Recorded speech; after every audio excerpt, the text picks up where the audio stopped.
I think I've got them. They're all stuck together. Tonight's letters. They should be okay. Don't ask why they're all stuck together, all right? Here we go. We're ready. The panellists are in the green room getting their makeup done up. We've got a couple down here as well. My mate Bid's over there as well. Hello, mate. Can you see him? No, you can't. They won't put it on camera either. Okay, the letters are these for tonight. So says a man who's not necessarily sexist, just very comfortable with his lot. I don't want women in the club. It's my club. It's his missus who wants to join. It's his club. He started it. Most Aussies won't stop to help anymore. Is that right? Yeah, some of us will. Crew, how many of you will help someone in need? Oh, 2 out of 50. Not bad, that's really good. And when winning becomes so economically rewarding, you can see the incentive to cheat a mile away. Is that true? Yeah, it probably is now. What age are we living in? All these letters, terrific lineup coming up right now. Sweet and sour, don't go away, starting now. Got a problem, big or small, would a miracle be nice? Our monthly crew is back, churning out advice. You might even laugh a bit in the following half hour. Park your backside on the couch, cause baby it's time for Sweet and Sour. Right here on Sweet and Sour. Pour some sugar on there, baby. It's time for Sweet and Sour. How's about some chili? It's time for Sweet and Sour. Good evening, everyone. Welcome to Sweet and Sour. Lovely to have your company here tonight on Sweet and Sour. Who's on the panel? Let's meet him straight away. Nuns, we haven't seen you for ages, mate. Where have you been? Oh, yeah, I've been a bit quiet. I'm staying under the radar. Why? I'm enjoying, like, staying out of the radar, being out of the public eye, just doing my little thing. I enjoy Unlike it. you, sir. It's an age thing, you know. You get a bit older, you don't really want all the glamour anymore. Rubbish. I reckon your mother's got the wooden spoon out. Hello, Louanne. Hello. How are you? I'm fantastic, but I'll get better. Yeah, as you always do. You're not under the radar, though. You're everywhere. A little bit. Yeah, absolutely everywhere. Are you still doing millionaire matchmaking? I do a little bit of that. You do and a little bit of other things. You do a lot of relationship bits and pieces too, don't you? It's yeah, really a bit of gone. writing and Nice to have you here, man. stuff. Have you had a look at the letters tonight? I have, indeed. Yeah. Disappointed there was no, favourite topics like sex and stuff, but anyway. Everything's Can live with related that. to sex, isn't it, Gemma? Show is getting better. It hadn't occurred to me, but now I'm disappointed that there's nothing about sex. So Sorry, we'll invite you on when it's a more raunchy thank episode. you. How are you, Thank man? you. I'm good. Why are you getting your tattoos removed? I grew up. Oh, really? You Yes, grew up. You don't want them anymore. They're not offensive, though. They're quite No, they're discreet. small and, very They're discreet. discreet. But you still want them off. Yeah, well, there's a few more than the ones that you can see. So. No, take it straight after all. All right. No. Nice to have you here. Lewis, how are you, sir? Well, I'm good, apart from the arthritis, the gout, and the lower back pain. Apart from that, I'm chirpy, dread. You know what I mean? I'm glad I asked. All right. Nice to have you here, sir. We haven't seen you for a while either. No, it's been at least 3 months. All right, here we go. Letter 1, titled For Men Only. My dad went to lodge. He was a Freemason all of his life and he loved it. Wouldn't miss it for anything. When I was in my 20s, I was initiated into the Freemasons as well, but the formality of it all drove me a bit batty and I didn't have enough discipline to learn all the parts out of the manual. I lasted less than a year. What I loved, however, was the boys' club aspect. It was really terrific. So when I left the Freemasons, I started a boys' club of my own, and now it's grown to over 80 blokes. That's phenomenal, isn't it? Wow. We meet once a month and often organise fishing trips and footy trips away. I got married about 10 years ago, and the boys' club was known for the missus back then. In the last year, she and a few of the wives have started hassling the crap out of us, me especially, to open it up to them as well. I really don't want to. I love the male bonding and fun that we have, and it's a real opportunity to wind down amongst mates. I don't want women in the club. It's my club. They're calling me a dinosaur, but I don't care. What can I do to close them down? Why can't they go and start their own club? Will I have to fold and go back to the Freemasons to find some peace of mind with the mates? Pete of Burnside in South Australia. Gemma, do you like the notion of boys' clubs? I have no problem with the boys' club. It's what happens in the boys' club might, you know, not toe the line quite. But I mean, I don't think just because... Footy trips, fishing trips. I see no problem with that. And I can't believe that we live in a day and age where, you know, we're discussing that one gender clubs can't exist anymore. I mean, you know, we wouldn't go to an Italian club and say they need to let in the Greeks. You wouldn't go to a tennis club and say... Sounds like a good idea. You wouldn't say to a tennis club... Actually, the Italian clubs do let in the Greeks, and the Greeks do let in the Italians. Una faccia una raggio, right? I mean, it doesn't make sense to me that, you know, I think that there should be some things that are you know, centred around whatever their common. You'd be happy for them to lock it up? Yeah. I don't want to go. You don't want to go? I don't want to go to a footy trip or a fishing trip, so... What about their monthly meetings? Would you like to go there? I mean, monthly, once a month. I mean, seriously, she sounds like a bit of a whinger. Maybe she is, and maybe her mates have got the better of her as well. They're all winding one another up. Yeah. Lewis, come on in, sir. Boys Club, have you ever been a member of a boys club? No, see, I can't handle a whole group of geezers at the same time in a room. Not your bag. It's not my cup of tea. At Do all. you know what I mean? On the field chasing leather or whatever, but yeah, no. Okay. What? Sporting different thing entirely. Yeah. Yeah. But, you know, hanging out with a bunch of geezers is not my flavour. But that's just me. He doesn't want to let her in, though. Well, Pete sounds like Pete's comfortable. wife's a bit too controlling, seeing as though he's only chipping once a month. And he's probably timing it so that he's chipping just as when she's, you know, ovulating, and he wants to do a run and get away from her. So Pete's got to grow some nuts and just say, you know, separate is good. Separate is he going to Miss get me. But then, Is he going to get into trouble? The night before, right, grab your woman, nice her up, you know, cook her dinner and give her some loving, you know, and then chip. And then she'll be, oh, I can't wait for Pete to come back, and then you'll come back and everything will be cool. That's what I reckon. Yeah, man. Nuns, have you ever been a member of a boys club? Apart from a sporting Well, not a club? boys' club, but the boys. You know, there's places you go, you don't invite the girls. You know, it's the boys because you know you got to be careful what you say and how you say it. You know, things guys talk about, things guys do. What do girls want to do? They'll be bored. It's crazy. The boys are the boys, the girls are the girls. It's like me going out, hanging out with girls continuously. You know, I'm gay. Do you know what I mean? I want to hang out with the boys. The boys will do different things. Now, girls, if they want to come, they can come, but they'll be bored. You can't let them in. So what's the danger? And then they what's come the in danger and start, of letting them in? Well, they start changing things. You can't say this, you can't say that. He said this, what did he mean by that? Do you know? You have to be careful what you say. The comfort zone just disappears for the boys. There's a difference between boys and girls. We're not the same. We can't be equal. When I say that, you know, I've got to be politically correct. But we're different. Do you know, we're different. We like different things. We talk about different things. I think so anyway. You're the expert on this area. Come on, what's going on here? Okay. There's girls and there's boys, and you know they're different. Let the masculine do the masculine thing without trying to control every single bit of what a man wants to do. He wants to let his filter down and not have to be filtered in what he says and what he does, because his man cave is always going to be his man cave. And if you take that away from him, he's going to look elsewhere for it. That's true, actually. Man cave is man cave, absolutely. and we retreat into it whether we are aware of it or not. You know where he is. And you know that that's the man cave, because it could be a strip joint, but it's not. It's him with the lads doing harmless stuff. Stay away, don't control your man. It could be a trust issue too. It sounds like she has be a some trust issue? What's going on? What are they saying? What are they doing? Yeah, that's what are her they talking problem, about? though. She's got a problem. Yeah. We asked the viewers at home the answer to this question: are boys' clubs a thing of the past? Here's what you said.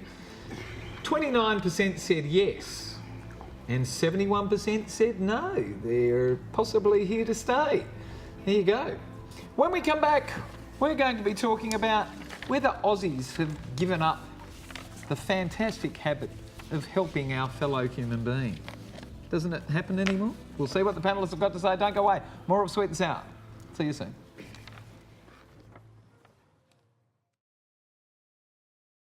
Sweet and sour. Right here on Sweet and Sour. All right, welcome back to Sweet and Sour. Terrific to have your company tonight. Now, if you'd like to send us a letter here and have it discussed by our panel, send it to one of these social media points that's about to appear on your screen. There it is. And we'll take it and we'll nosh over it a bit. And if we like it, we'll discuss it. And for every letter that we do discuss, we are going to send you to the movies, courtesy of who? Lewis? Natalie Cameron, And- or as I prefer to say, humma-numma-na. She's gorgeous, isn't she? She's a mum again too, to little Adam. Beautiful. And the movie we're sending you to this week, courtesy of Natalie and NRC, is A Quiet Place. Anybody heard of that? Never been to one. Ooh, it's a very creepy, very popular movie. Here we go, letter 2. Unhelpful Aussies. We're not the same anymore.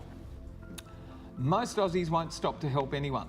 I was born in the 1940s and I've seen the change. It didn't start with this generation. I noticed the change beginning in the 1980s when the banks seduced us all with cheap credit. We've become a people obsessed by plenty and plenty of things. When we had little, we focused on helping one another. Now I believe we've become so materialistic and consequently chronically insecure that we think the next person is trying to take all that we have. Yesterday, driving in a semi-rural area and feeling unwell, I needed to urgently go to the toilet. I was miles from the nearest petrol station. Stop giggling. I stopped and knocked on the doors of 4 houses in a row asking for help. Each occupant answered and denied me, saying they didn't know me. I felt I left. I had to. The short of it is, I soiled myself and then drove home. When did any of you think about helping the people around you and a stranger in need? Have we really become a nation without basic humanity?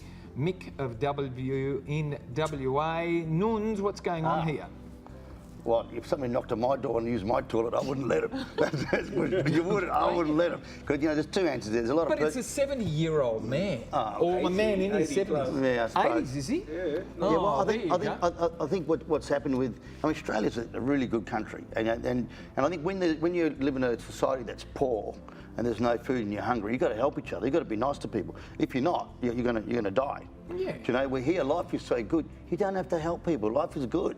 You got lots of money, it makes you selfish. Terrible. We money always makes have you to help selfish, people. unfortunately. But that's it, and it is. Are we a nation that's become selfish? We are. Well, then it's a nation in life decline. is good. Life is good. You don't have to help people. Why? Well, you do. You always have to. Yeah. Louanne, what's going on? You're a giggler. That's terrible. That Okay, poor no, man. because there's many things going through my mind. Things like we start our life soiling our pants and we end our life soiling our pants. That's terrible, I know. But sometimes we have to solve our own problems. If you're in a semi-rural area, what about a tree? What about a bush or a trench or something? And we're brought up in a society of stranger danger. Don't talk to strangers. Don't do this and don't do that. It's inbred And then a into us. 70-year-old man knocks on I our know. door and we deny him.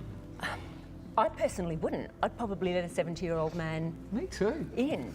But would I let a 19-year-old tattooed drug addict looking kind of person? Neither I would I, wouldn't. though. But we do need to make an assessment about who actually really needs our help and what sort of threat they are to the household.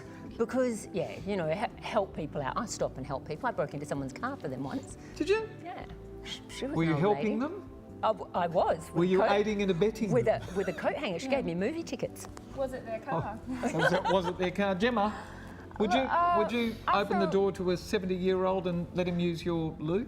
No, and probably not for the reasons that you think. I mean, Sanitary? probably at best he's robbing me, but at worst he's going to do a huge dump in my toilet. And I don't want a huge dump in my toilet, let alone from a stranger. I don't want a stranger's huge dump in my toilet. So, Too precious on the I mean, poor. I do feel very sorry for Mick because, obviously he soiled himself and that's a pretty shitty day. He's also had to drive through rural Australia, so that's a very shitty day.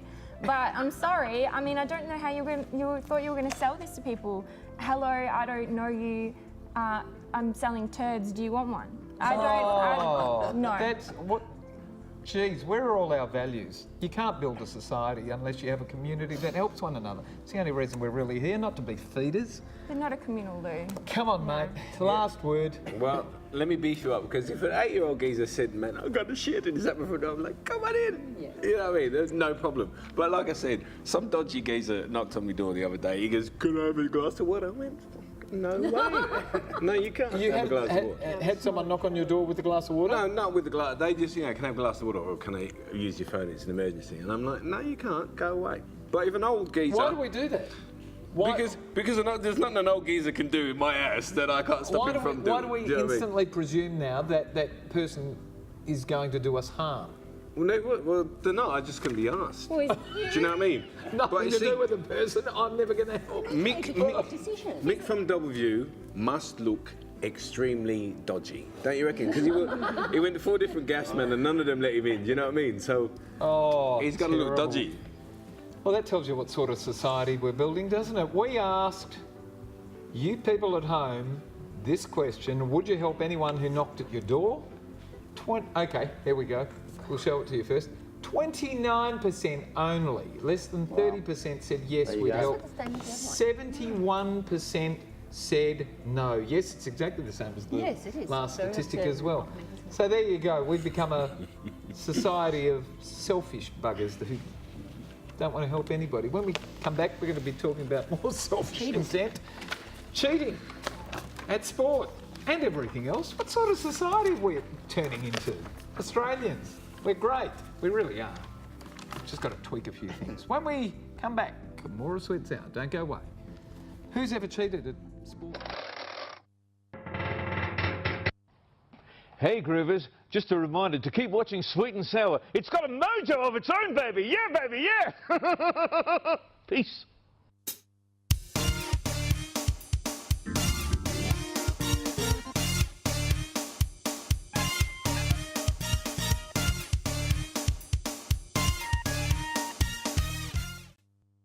Time for Sweet and Sour. Right here on Sweet and Sour. Yeah, one of the... Anyway, welcome back to Sweet and Sour. Last letter of the evening, the Cheaters game. Here we go. Awful. Just awful. We've been arguing for weeks now about the infamous ball tampering episode that has Australia forever tainted in sport as a cheating nation. Just as we think Chinese swimmers are cheats, we also think of Australian cricketers similarly now. It's the same.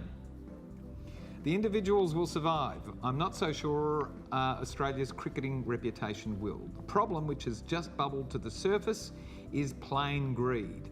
When money became big in cricket, it was inevitable that this outcome would happen. It's a simple case of the gentleman's game having its integrity attacked by the pursuit of the dollar.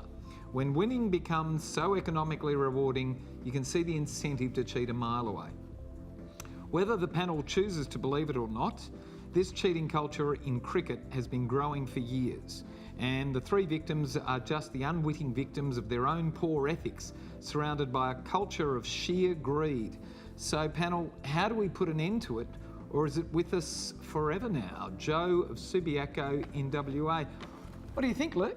Well, I think that there's been a lot of ball tampering in cheating for many centuries, and I don't think we're ever going to get away from separating cheating with tampering Human of the balls. nature. We want more and more. Insecurity. Absolutely, and it's across sport, it's across politics. Your partner cheats, your wife cheats, your husband cheats, politicians cheat. The motivation for it is largely about gain of money, gain of power, gain of respect. And people can be what's the bought. motivation behind gain? Insecurity, you've got to feed it. Exactly, and what am I going to get? And everyone's got a price. Everyone can be bought for anything, there's a price. And, you know, sporting culture has its price. You know, we're turning into a horrible nation, perhaps. Because, you know, we don't help anybody anymore when they knock on your door to go to the loo. You don't give them a glass of water. And we cheat because we've become a nation that's greedy. Well, we just want to gain. And for a personal gain? We really haven't established, you know, any national characteristics based on ethics, have we? We used to say Australia was the land of the fair go. Well, fair go so you can get in and grab as much as you can. Is that what it is? Pretty much. Oh, no. It's Sorry, but It is. Fair go. Yeah. The land of the fair go. Come on, Nunzio. Well, yeah, unfortunately, you know, I heard somebody say, it's not about winning, it's about how you play the game with the cricketers, about how they play the game. It was the gentleman's game, And, you know, the right thing is, of course, that's the right thing to do. But it is about winning. And unfortunately, you know, some people in that society, it's to gain, you cheat. It's about winning. You win, you go up, you stay up there. If you lose, you're out. And they got to win. They got to do whatever they can do to win. And that's where we are. The problem that I got is that if you think that this is the first time they've done it, it was the first time I had a discussion. This is the first time we've done it. You know what? I reckon they've been doing it for years. Everybody. There's just more cameras to catch them now. So has everyone around the world. Because, I think everyone around the world. Because this isn't, these particular character traits aren't peculiar to Australians. A greed factor when there's a big dollar. Yeah, I think money changes a lot. Attracts everyone, especially characters who are, you know, a bit shady. And you have them in every. And you can have your balls walk of life. counted for a fee. Yeah, it's not just us. We were the ones that got caught. I don't know why we got caught. That's a terrible one. We asked you at home, you know, do we hold our sports stars in too high a regard? And your say question, and this is what we said. 94% of you said yes, we do, and only 6% said no. They're the 6% gainfully employed in the sports community, I think. All right, Lewis. Yeah. Come on. As my mother would say, those of you without sin cast the first stone, you know? So I think everyone's cheated at something. Whether on your partner or, you know, snap or whatever, I don't know. Yeah, but my question is boring as batshit. And, you know, I sussed it on the news. I had a little, and I didn't give a rat's testicle about it. So can we move on to the beautiful girl? Because she knows everything. All right, Gemma, when was the last time you played sport? Oh. Okay, It was about. When was the last time you were in a competition to win something? Oh, God. I stay away from competition as much as I humanly possibly can. Yes, because you have a background in competitions, don't you? A little bit. No. No, I don't know what you're talking about. We're not allowed to talk about that. I think slightly differently to you. I actually think this is interesting, and it's probably the only interesting thing to happen in cricket in 2 decades. So this was the only thing that could make me watch a game of cricket in the last 20 years. So I reckon bring it on. What about 2020? We should cheat. That's exciting. Oh, fuck no. Welcome to community Boring as television. batshit. Okay, I want to know the last time you cheated, Nuns. Oh, I cheat every day. I look in the mirror, I say, don't do it, and others don't do it, and I do it. You know, don't drink coffee, don't eat lollies, don't do this, and I do it. Yeah, a different form But of isn't cheating. it exciting? Isn't it make the day To a eat little bit chocolate and better? lollies. I don't know. Lou, when was the last time you cheated? Cheat is is a label, and we, I don't like to label any event as, cheating, right or wrong. You're weaseling out of this one. I know. What's going but on? It is. You don't want to Cheating answer is the just question. Okay. She doesn't cheat. That's a large scope, don't it? Of course. I mean- All right, take your pick. When was the last time you... Oh, you told us. When was the last time you cheated? What would your mother say if she knew you were cheating? Cheating at what though? Because you're cheating on my Anything. cheating on my lady or cheating at cards. Or... Okay, take your pick. Taxes. When was the last time I cheated? Yeah. When was the last time you did something that you thought, hang on, by your own radar... I'm you an old thought, geezer though, I don't do nothing. Yeah. You know what I mean? I'm on the couch, remote control. That's This is it, man. this is Life going over. to air, so we're all being a bit You know, selective. Boring with what we're TV. saying, Nobody wants to yeah. reveal anything. I might have cheated on my taxes 8 years ago. 8 years ago. I 8 years ago. Thank you. I did some pretty interesting driving yesterday. But, Driving? Yeah. I may have gone the wrong way down a road. But, Is that cheating? well, Was that an Well, accident? it's cheating the rules. might have known. I don't know so much. We're not going to get any cheating stories out of these guys. Thank you, Nuns. All right, mate, thank See you. you soon, Thank you. mate. Thank you, Louanne. Thank you for Nice having to me. see you. Thank you, Gem. Thank you. Thank you, Lewis. Lovely to see you again, sir. Should be gets me out to ask, you know what I mean? We know what you mean. Thank all of our wonderful panellists. Thank our terrific crew for putting our show together. And thanks for having us at home tonight, Australia. Good night, everyone. Good Wave. night. This is it. This is it. Peace. Good night. Bye-bye. Thank you, guys. It was terrific. You're welcome. Do, do, do, do, do.